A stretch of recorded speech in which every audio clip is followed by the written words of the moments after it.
Eo misehatra ny fampianarana kosa ireo dia hita mivoatra tokoa ity lafin'ny fampianarana ity. Ho fanampiana ireo mpianatra hiatrika ny fanadinana baccalauréat dia misy ny clash bac lesona amin'ireo taranja rehetra narafitra ho hira.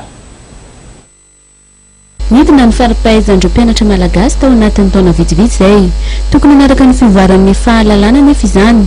mila zava-baovao ny teknika fampianarana. Ny zavatra tena nanaitra ny voalohany tao anatin'ny tetika saina amin'ny communication ity dia ilay fitondrana zava-baovao amin'ny lafiny fampianarana,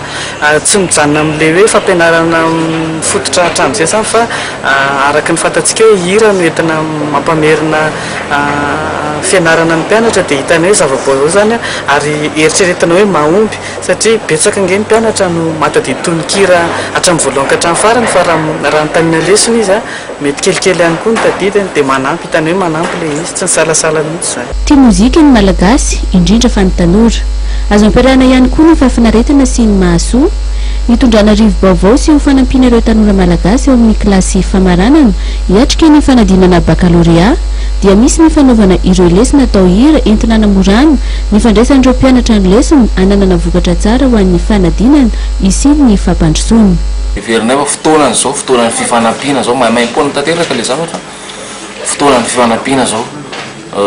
sy olany andro miresaka sy ny anina tsony fa dia asa zao mandeha dia fanampy ny fianarana voalohany ataoko hoe voalohany indrindra satria io foana ny teneny dada zao mama io foana niza mitenina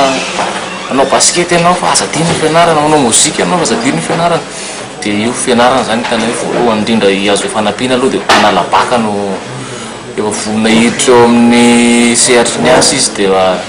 ampina izy aloha iana ho afaka baka. Ireo taranja rehetra hanadinana amin'ny baccalauréat no narafitra ankira ary mpanakanto mahery ny 7 no mifandrimbona amin'izany ary ireo mpampianatra no manofisy ireo lesona. Aty izay dia ho afaka baka mifantoha